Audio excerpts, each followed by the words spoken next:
Hi there people, Neil at Italia Autos here. Welcome back to another video on the channel. And if you remember a few days ago we had the 695 on the ramp for a service and a general check over. Well, it's back in to have some work done on it today. So today I'm going to be changing these rear shocks out because if you remember one of them was a little leaky. So I'm going to show you how to do that in today's tutorial. So as I said in the last video, the rear shocker is leaking. You can see it a little bit better there now. It's just sort of a fine mist of grease along the back of the shocker, so that is starting to leak. So we've got a new one to fit now. Only 2 bolts to change it. It's probably one of the easiest jobs to do on a car as long as you've got the right tools. We need a 15mm socket to go on there, and then I do believe a 19mm socket there, and then we just pull it out.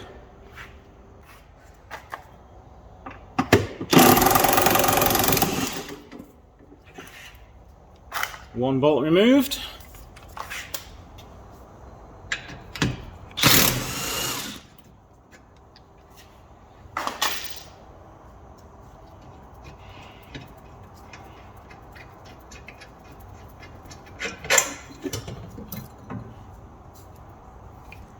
And there you go, one shocker removed, and now you can see the grease which is leaking out the back of the shock, which means that that shocker is about its failing.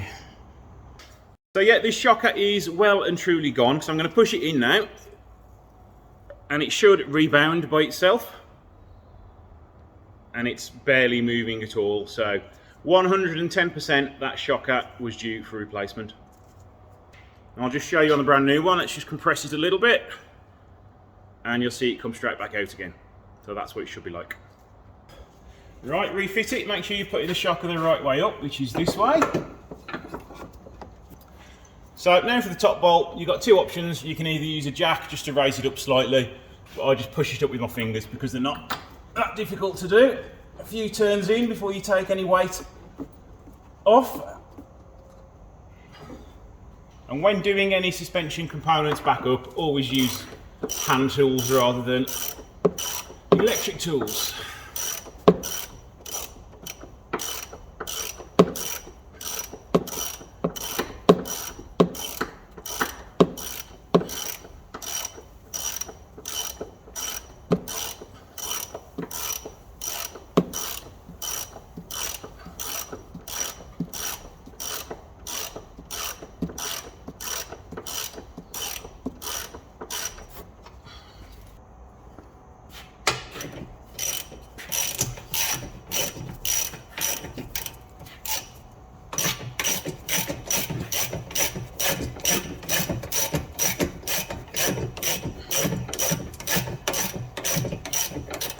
While editing the video, I forgot to record the final segment where I lifted the suspension up to road height before torquing up and fully tightening the bolts. This is to save any extra wear on the bushes.